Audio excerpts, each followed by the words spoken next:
Oh, hey! So creating an awesome customer experience can be the easiest way to grow your business.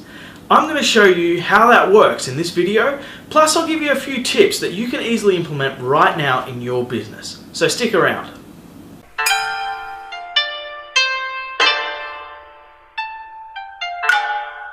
You're watching Hassle-Free Websites by Evergreen Profit, and I'm your overly hairy host, Justin Meadows. If you're looking to make selling websites easier and more profitable for your business, then you're in the right place.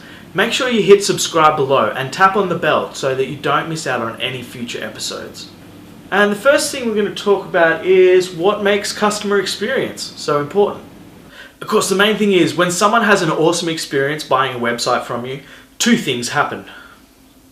Number one, they are definitely going to come back to you the next time they need help with their website.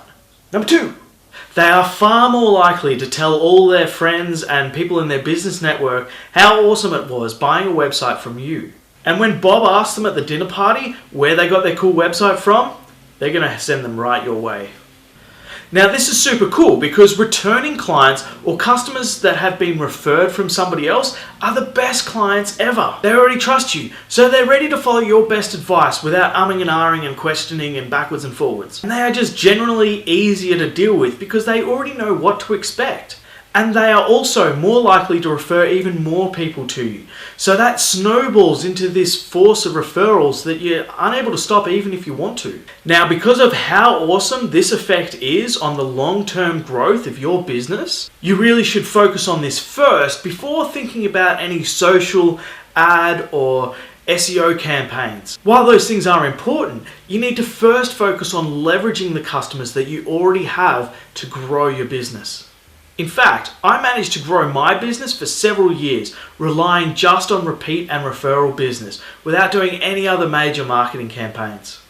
So next, we're going to talk about how you go about providing that awesome customer experience for your clients. The main goal here is to surprise and delight your customers as much as possible. And communication is the biggest key.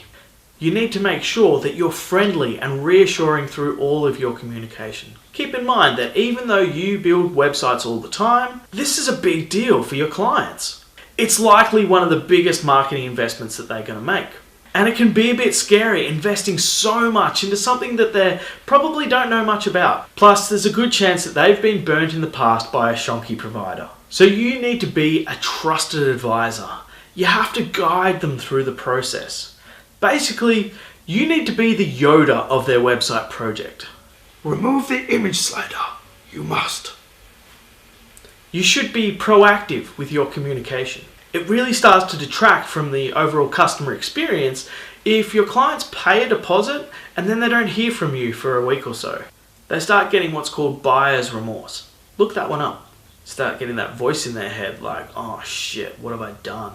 Have I made the right investment here? So to avoid that, you need to make sure you're very clear up front with what's going to happen and when it's going to happen. And then stay in touch with them throughout the project, giving them updates to maintain their expectations.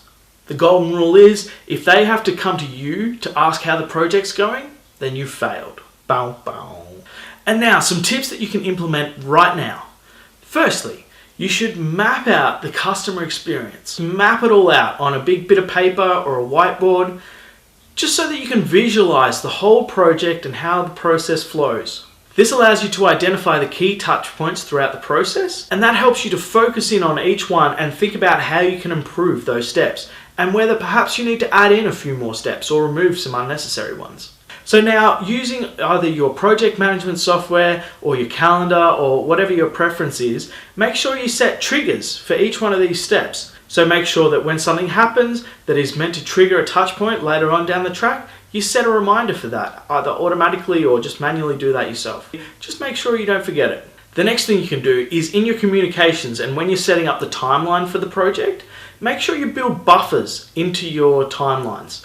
So if a designer or developer tells you that it's going to take this long to get something done, make sure you add a few days. Say that long +3 or +5 or something like that, depending on the length of the project. As we know, things always go wrong. And as James Schramko told me once, you can either design to disappoint or you can design to delight. Basically, you're either designing your process so that it's bound to disappoint every now and again when things go wrong, or you can design your process so that you have that buffer zone, and when things go wrong, the client doesn't even know about it. If things go right, then you're able to delight them by delivering earlier than expected. And that's the surprise and delight we're after. So the next thing is to think of a couple of ways that you can provide a bit of extra value to your service. So you might add in some info products or give them something small. It doesn't need to be massive, but the aim here is just to surprise and delight. You just want to give them something that they weren't expecting and that they find valuable. And when the project's finished, make sure you celebrate the success with your client. Send them a personalized note or a small gift. Something small, but just make sure that you take the time to celebrate with them. Then a few days after the project's live and it's all good, make sure you get in touch with the client and just follow up with them and see how they thought about the whole thing and if they have any feedback on ways you can improve. This is also a great opportunity to ask them if they know of anybody else who might benefit from an awesome website.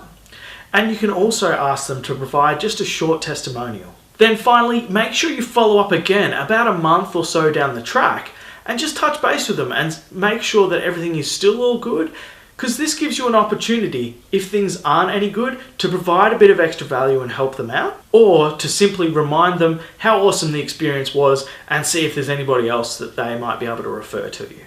So today we covered why creating an awesome customer experience is so important, and we talked about how we can go about doing that and a few tips you can implement right now. So I hope you do. Check out the next video because we're going to be talking about what makes a killer website proposal.